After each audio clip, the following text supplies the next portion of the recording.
네, 안녕하십니까. 나라와 전 세계가 코로나로 사람 상당히 불안과 불행을 느끼게 합니다. 그것만 생각한다면 오늘 우리는 웃을 수가 없습니다. 투자의 세계에 계신 분들, 본인이 사업을 하시거나 어떤 투자를 하시는 분들, 지금 근시안적으로 생각한다면 모두가 불행을 느낄 수 있습니다. 하지만 우리가 좀 더 나은 미래, 5년 또는 10년을 내다보면서 가신다면 불행을 조금이라도 회복을 하고 좀 더 나은 내일을 생각할 수 있지 않을까 생각합니다. 다른 투자의 세계보다는 부동산은 좀 더 이렇게 단기적 또는 근시적 그런 투자보다는 좀 더 미래를 바라보고 중장기적인 그런 설계를 하는 투자 세계인 것 같습니다. 그래서 비록 불안은 하겠지만 좀 더 불안하고 좀 더 멀리 내다보고 가신다면 10년 후에는 좋아지겠지라는 마음으로 생각하신다면 그래도 이 시간 부동산 투자를 고민하시는 분들은 덜 불안하고 덜 불행하지 않을까 생각합니다. 자, 여러분의 고민 지금 많이 있을 거는 많이 있겠지만 여러분의 고민 상담 전화 주시면은 좀 더 중기적이고 장기적으로 좋은 해결점을 찾아서 속 시원하게 해드리도록 하겠습니다. 전화 많이 주시기 바랍니다. 네, 근시안적인 시각은 언제나 투자에서 좀 배제해야 하는 그런 시각이 아닐까 싶습니다. 조금 더 장기적으로 멀리 내다볼 줄 아는 그런 지혜가 필요할 텐데요. 그런데 바로 지난 금요일이었죠. 주식시장이 코스피 코스닥이 한꺼번에 폭락을 하면서 그 시장을 바라보면서 부동산 시장도 이렇게 폭락하면 어떡하지? 걱정하셨던 분들 좀 많이 계셨던 것 같아요. 그래서 오늘 꾹꾹박사의 명강의 시간에는 부동산 시장 과연 폭락하면 어쩌나 이렇게 걱정하고 계시는 분들을 위한 시간 좀 마련했거든요. 대표님 바로 좀 전해주실까요? 예, 항상 그 폭락주의자들은 매일 세상을 폭락한다, 내린다, 하강한다 이렇게 얘기합니다. 인구 절벽이라든가 또는 대세 하락 늘 주장하지요. 특히 지금과 같은 침체기가 되면은 여러분들의 마음을 더 울적하게 하고 여러분의 마음을 불안케 하기 위해서 대폭락이라는 용어를 또 많이 활용합니다. 항상 대폭락을 입에 달고 다니는 주변 보면은 잘 사는 사람이 한 명이 없지요. 어떻게 보면 사회적인 불만이 좀 많이 있는 분들이 있는데 또 때로는 폭락을 말하시는 분들도 정상적인 분석을 통해서 말하는 분들도 있습니다. 물론 그들도 잘 살고 있겠죠. 하지만 너무 부정적인 세상으로 본다면 우리가 즐겁지가 않습니다. 이런 어려운 시기에는 과거를 이렇게 타산지석 삼아서 현재와 미래를 좀 예측해 갈 필요가 있지 않겠나. 그래서 오늘은 제목은 부동산 투자 대폭락은 없다. 왜 그럴까라는 제목을 잡아보았습니다. 우리 보통 이렇게 좀 어려워진다고 하면 이거 또 때다 싶어서 또 폭락 하지요. 이 하락주의자들과 폭락주의자는 언젠간 늘 팔아야 된다고 생각하기 때문에 한 번도 사지 않은 분들이 많습니다. 그리고 늘 기도하지요. 가격이 또 떨어져도 더 떨어지기만을 바라기 때문에 사지를 않습니다. 그래서 영원히 무주택 또는 어떤 투자를 못하기 때문에 가난의 어떤 늪에서 빠져나오지 못하는 경우가 많습니다. 이럴 때는 과감하게 폭락주의자를 머릿속에서 지워버리면 좋습니다. 그러나 머리가 복잡하고 코로나19 하나만 가지고도 힘들어 죽겠는데 이런 어두운 얘기를 들을 때는 가슴이 더 답답해지고 별로 인생이 즐겁지가 않습니다. 앞으로 10년 후에 좋아집니다. 그냥 부동산 잊어버리고 10년 동안 그냥 쿨하게 가시면은 시원하게 갈 수 있을 것 같고 좀 더 즐겁지 않을까 생각을 합니다. 요즘 대폭락을 말하는 사람들 이유와 근거 명확하게 있지요. 그러나 이 내용을 가서 보면 별거 아닌 것들 가지고 많이 읽는 경우가 많습니다. 한번 살펴보도록 하겠습니다. 이 대폭락을 주장하는 근거들은 많이도 있겠지만 대충 보면 4-5가지로 압축이 됩니다. 첫 번째로 보면은 강력한 부동산 규제가 있지요. 그리고 세금 폭탄, 요즘 뭐 보유세 폭탄, 뭐 종부세, 재산세, 뭐 취득세, 세금 폭탄, 그 폭탄 꺼내면 아무 세금 한번 안 내보는 분들 가슴이 그냥 움츠러들고 오므라지죠. 그러다 보면 투자 못합니다. 세금이 뭐 내봤어야 뭐 어떻게 세금 폭탄 어떻게 맞는 건 줄 알아야 될 거 아니겠어요. 근데 폭락주의자들 세금 내본 적이 없어요. 관념적 세금이죠. 세금은 한번 내볼만 합니다. 우리가 자본주의 국가에서 살면서 세금 정도 안 내본다라고 하는 것도 그것도 우스운 얘기겠죠. 그래서 부동산 쪽으로도 한번 세금을 내보는 게 어떻겠느냐 생각이 들겠고요. 세 번째, 요즘 국내 세계의 경제 침체기입니다. 아무래도 이제 또 밑에 코로나 또한 또 침체를 가지고 있겠지만 전 세계의 지금 현재 생산성의 증가가 한도에 이르기 때문에 서로 블록화되고 또 자국의 이익을 중심으로 하다 보니까 경제가 좀 침체되고 있다 이렇게 보시면 될 것 같고요. 네 번째는 급등한 부동산 가격이죠. 가격이 올라도 참 많이 올랐다. 정말 제가 봐도 많이 올랐습니다. 하지만 이 안에서 오르지 않은 사람들이 더 많다.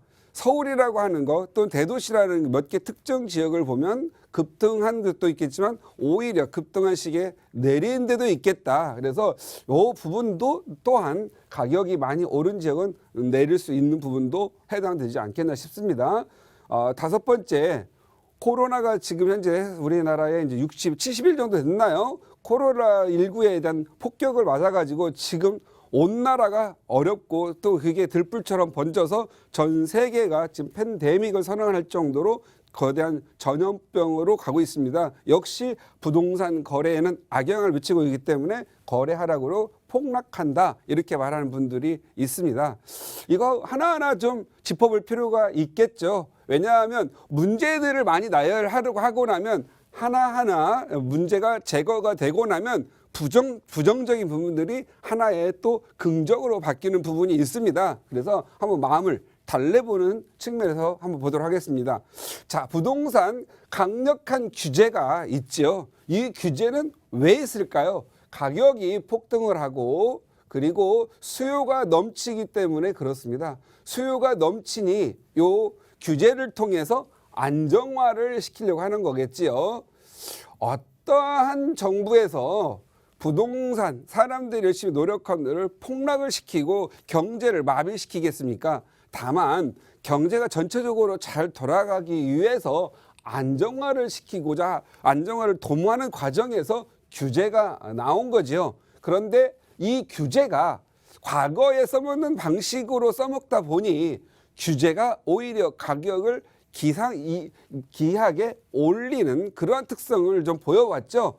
규제가 어떠한 탈출구 없는 규제를 만들었기 때문에 오히려 매물이 들어가고 있어야 될 공급 그리고 자연스럽게 이사하고 큰 걸로 가고 하는 그러한 경로를 차단했기 때문에 오히려 시장에서는 매물 품귀 현상을 하겠죠. 이건 정책적인 어떻게 보면 어떤 오류가 같이 들어간 규제죠. 그래서 지금도 연일 강력한 규제로만 하고 있습니다. 규제가 들어가면 가격은 내리지 않고 매물은 품귀되고 실제적인 실거주 수요, 소수의 실거주 수요만으로도 가격을 많이 상승시키는 경우가 있습니다. 그래서 거래량은 없는데 가격만 높고 호가가 높은 경우가 많이 있죠. 그래서 실질적으로 이 가격에 이 호가하고 거래되는 걸 보면 일정한 부분에 차이를 두고 왔다는 거죠. 그래서 강력한 부동산 규제는 안정화를 추진하고 있는 거지 안정기간이 끝나면 규제는 없어지게 돼 있죠. 부동산 규제는 어떤 전 세계를 보더라도 너무 오랫동안 가져갈 수 있는 내용은 아닙니다. 경제라는 큰 틀에서 부동산이라는 부분을 뺀다면 마치 타이어가 빵꾸가 나서 타이어를 못 쓰거나 차가 달릴 수 없는 부분이 있겠죠. 차가 못 달린다는 건 우리나라 경제가 달릴 수 없는 것과 같습니다. 그래서 적절한 시기가 되면 규제는 결국은 완화가 되거나 폐지가 됐겠죠. 그래서 이런 부분들은 오랜 시간을 끌을 수 없는 부분들이 많다. 그래서 건설 경기도 살아야 되고 건설 경기가 하나만 살아나면은 심지어는 너무 많은 이 어떤 종합적인 이런 사업 품목이다 보니까 내 이삿짐 센터, 도배장판하는 집까지도 모두가 어떤 경제가 활동할 수 있는 게 늘어나는 부분도 있기 때문에 경제는 과거에 다른 거 몰라도 저의 경험으로서는 빗장 규제는 풀릴 수밖에 없다. 규제가 길어지면 중산층이 서민으로 하락하라고 오히려 서민들이 오히려 빈곤층으로 전락하는 그러한 것들이 있기 때문에 오래 끌고 갈 수는 없을 거다. 그래서 이 부분은 그리 걱정을 안 해도 되겠다. 그래서 이 규제로 대폭락을 유도하는 게 아니고 안정을 유도하고 있기 때문에 당분간 좀 버티면 되지 않겠느냐 이런 생각이고요.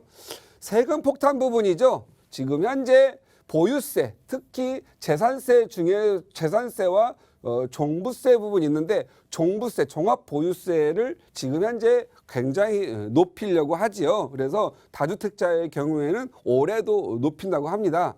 하지만 우리가 다 다주택자나 비싼 데 사는 사람들의 문제지 우리 서민들은 이 종부세 내본 적도 없습니다.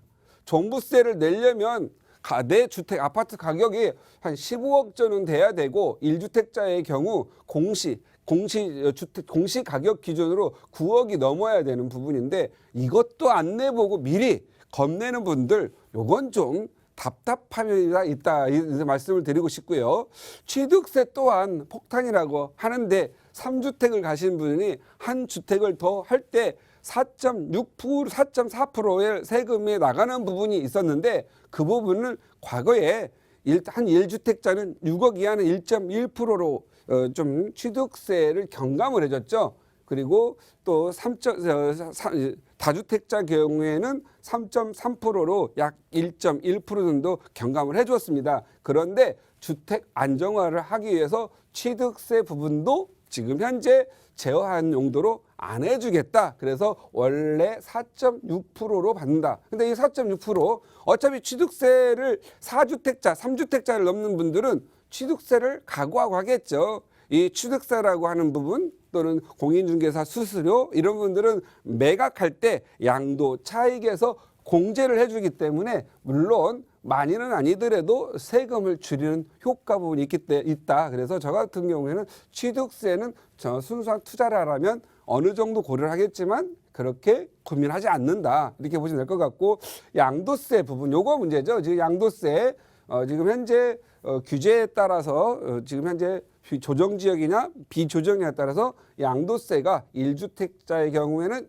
그냥 일반적으로 따르는데 2주택자는 10% 과세, 3주택자 이상은 20% 추가 과세가 있어서 중과세가 있고 장기 보유 특별공제를 안 해주고 있죠. 그래서 이 양도세 부분의 규제가 심했기 때문에 시장에 매물들이 나오지 않는 거죠. 오히려 이 부분을 잡지 않고 어느 정도 규제를 했다라면 시장에 어느 정도 매물이 나와서 이렇게까지 갑작스러운 폭등은 없었을 거라는 거죠. 이런 것은 규제와 정책의 어떤 현실감이 떨어지는 불균형에서 오는 부분인데 양도세 부분만큼은 제가 봤을 때는 중과하는 부분은 어느 정도 곧 폐지가 되거나 완화가 되지 않을까 조심스럽게 예측을 해봅니다. 그래서 세금 폭탄 이거 나도 한번 내보자.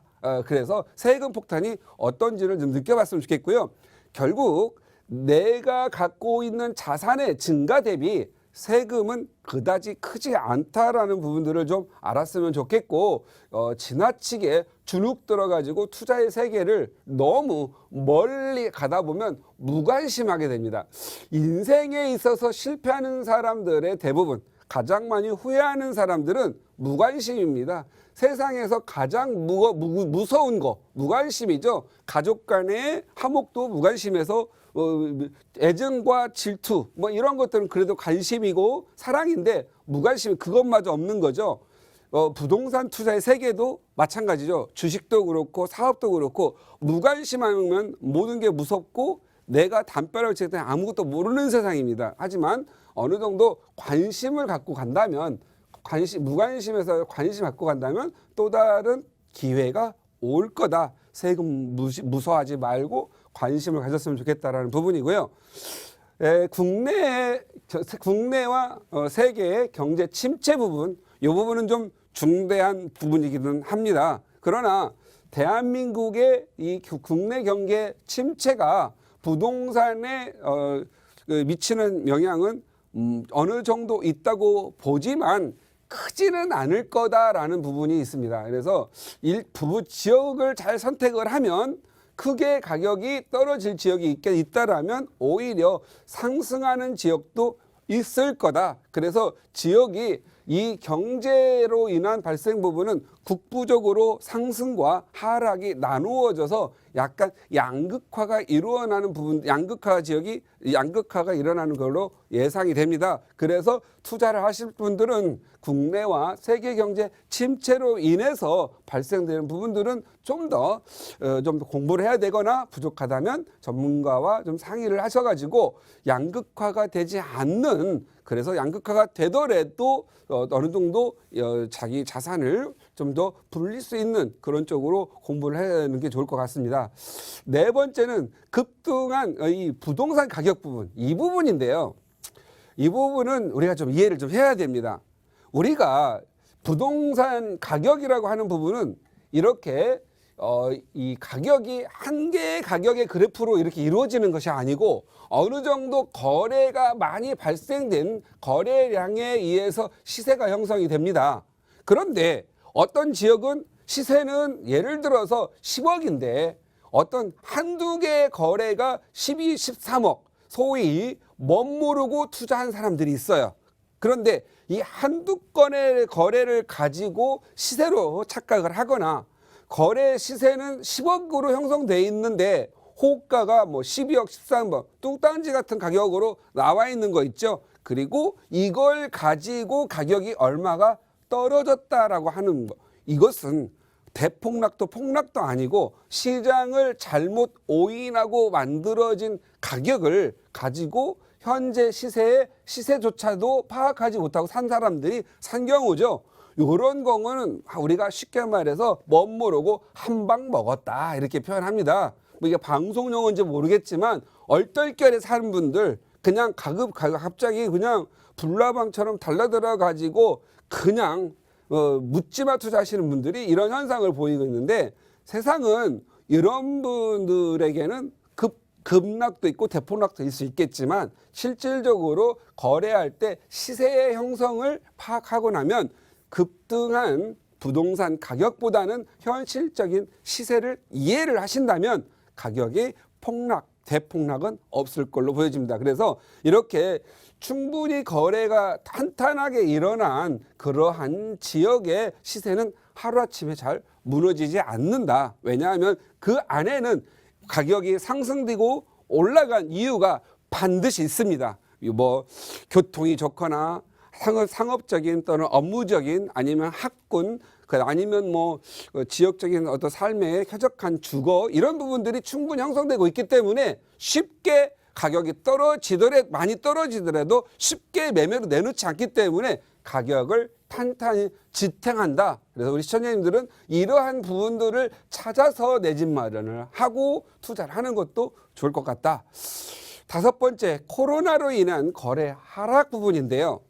코로나는 이러한 세 번째 국내 시장의 또는 세계 시장의 침체에서 오는 게 아니고 저는 이 부분은 일시적인 어떠한 현상으로 생각합니다. 뭐 일시적이라고 하는 것은 예를 들어서 이게 1년, 2년, 3년 오래 가게 되면 전체적으로 내 집을 팔고 회사를 팔고 회사가 무너지고 이 세계 경제 침체에 엄청나게 영향을 미칠 수 있는 장기간이라고 생각을 하는데, 지금은 일시적이진 않겠죠. 물론 3개월 이상 간다라는 건. 그러나 저는 코로나의 부분은 적어도 전 세계가 갖고 있는 의학적 기술이 있기 때문에 저는 반드시 이 바이러스에 대한 백신은 개발이 될 거라고 보여집니다. 그만큼 의학 기술이 많이 발전되어 있기 때문에 코로나19의 부분은 백신이 나와준다면 불안 심리가 좀 사라지고 다시 경제 활동이 재개가 된다라면 일시적으로 닫혀 있는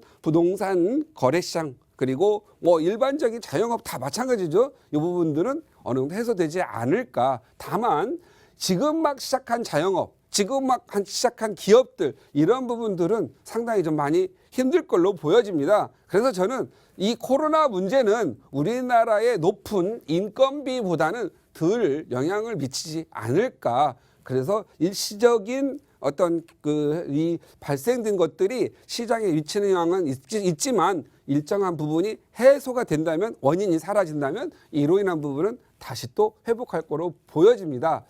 이러한 부분들을 이 대폭락이 없다라고 저는 생각하는 부분은 과거에 한번 그래프를 살펴보도록 하겠습니다.